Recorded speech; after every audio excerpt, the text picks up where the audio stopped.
We'll get into it with joining us now, Democratic Congressman James Walkinshaw of Virginia. He's a member of the House Oversight Committee and was in today's deposition. Congressman Walkinshaw, thank you for being here. When the deposition wrapped today, the ranking member of the committee, Robert Garcia, put out a statement, and the key quote there, and I'll read it from my phone, that Khan made some important admissions. He helped facilitate a fake marriage between two women connected to Epstein, admitted to impersonating Epstein in communication with banks, and confirmed Epstein spoke about Donald Trump a lot. It's not credible that he had no knowledge of Epstein's activities, and his testimony today only raises more questions. Do you have those same takeaways coming out of this deposition today? I do, and more. I mean, quite frankly, you know, we're using this term accountant to describe Mr. Khan. He was much more than an accountant to Jeffrey Epstein. Yes, he managed the books and moved the money. He oversaw renovations of Epstein's properties. He oversaw payments to what we now know are victims and survivors, what he termed gifts. He was involved in sham marriages, in my view, visa application, fraud, a whole list of activities that normal accountants don't do, as far as I'm aware, but he did for more than a decade on Jeffrey Epstein's behalf. Part of the reason that you were interested in talking to him is because, as you said, he really helped build the scaffolding, the financial scaffolding around which Jeffrey Epstein was able to carry out his crimes. Did you get a window today into how that infrastructure was built and what it was built for? Mr. Khan describes that infrastructure as kind of par for the course for a wealthy individual like Mr. Epstein. I think you can see from lawsuits that have taken place around the world, the reality is this infrastructure was designed to conceal payments that were made to survivors, to conceal who was on which payroll, to conceal who was getting which free apartments. So I think we got some of that insight after pressing him. There's no question the complexity of it was designed to conceal a lot of what was taking place.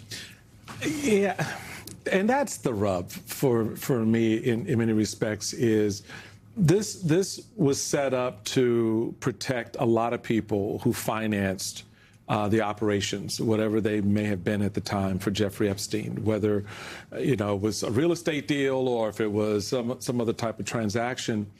And you know, at this table, from the very beginning of this, we settled on 2 points, and I think they still remain true. One is making sure the victims' voices are realized and heard in this matter.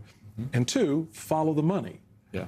Because none of this happens the way it ultimately plays out unless there are people writing checks to Jeffrey Epstein. Was there any conversation about where that money came from, how that money was then used? I mean, yeah, I get the day-to-day operation, and this is, you know, par for the course crap. Right. But the reality of it is this was an enterprise that was global, and that money was not just at the place where, you know, he slept at night. Right. It was reaching a lot of people who were financing that. Yeah. Is there any effort in these hearings, which I think will continue, to sort of pull back that veil to see more where the money came from and who those people are? He was asked that question and did share some names. He listed 5 individuals who, in his description, paid fees to Jeffrey Epstein. Some of them have been named publicly: Wexner, Leon Black, Rothschilds, and a couple of others. You know, I think another issue that's important here, why do we want to follow the money? Because we want to understand who knew and when did they know that Epstein was committing these crimes. And Khan is another on the long list who claims to have been ignorant of what was really taking place, willfully ignorant over the course of decades. What do you think these fees were for? Thank you. Thank you. I think that's right. And what did he think the payments to Epstein's assistants were for? And what did he think the sham marriages were about and the visa fraud that took place? He also claimed he had no personal relationship with Epstein. Here's the thing, though. Epstein's will leaves Mr. Khan $25 million. He said they weren't friends, but now I don't. Maybe I don't know anybody that's leaving me 20. My husband at this point is not leaving me $25 million in the will. Like what? So it doesn't. It just flat out doesn't add up. It is not credible. And here's the thing that is outraging to me. The FBI never interviewed Mr. Khan. Why The do you FBI think never that is? interviewed Mr. Endyke, the lawyer. The FBI never interviewed Les Wexner, who we know a lot of the money came from. I don't have a good answer for that. I don't have a good answer for that. You know, there's been reporting that they had limited capacity. They were focused on trying to get more of the victims to come forward or corroborate stories, but they never made a real effort to follow the money and to find out which other individuals knew about and helped facilitate these crimes, including Mr. Khan. Can I just say that I have a lot of thoughts after hearing from you today, but it does strike me that someone listening to this will say, this all sounds very sinister, maybe the conspiracy theorists were right, but why does this matter? What would you tell someone? Why does this matter? Why is what you all are doing important? You know, when I listen to the survivors and victims, and when they explain why they are continuing to push so hard, they talk about they're doing this for all of the victims of sexual abuse and sexual assault out there across the country. They recognize that there is an epidemic in this country where too many people are getting away with this crime too often. And too often, those who are wealthy and powerful are most likely to get away with it. So I think that's why this is important.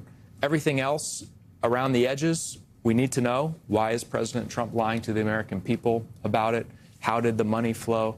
But at the end of the day, we have an opportunity to send a signal in this country that the law applies to everyone. We're not going to tolerate anybody, any children being abused in the way that these survivors of Epstein were. It's so important. Can I just note, he wouldn't leave me to $25 million because I'd spend it all. Well, you As you know. You would. You know, Congressman, I really appreciate your points there. I think, though, where does this go next, in your view? How long do you think this goes out? We had James Comer on the investigation timeline speaking to that today. Let's take a quick listen. How long do you think it's going to last if you finish it by the end of this Congress? Well, that's our goal, and I certainly hope so. I hope it's before the end of the Congress, but as we all see, anytime more documents are released or more testimonies given, it seems like more cans of worms are opened. We have less than 30 seconds left. Yes, there are a lot of cans left to be open with worms in them because they haven't released all the documents. That's right. Half of the files are still unreleased. Illegal redactions continue. Our investigation will never be complete until all those files are revealed and we can follow every lead that comes from them. All right. Congressman James Walkinshaw, thank you. It's really good to have you back at the table. Stay with us, folks. In just a moment, we'll be joined by a California Republican who's leaving the GOP and registering as an independent.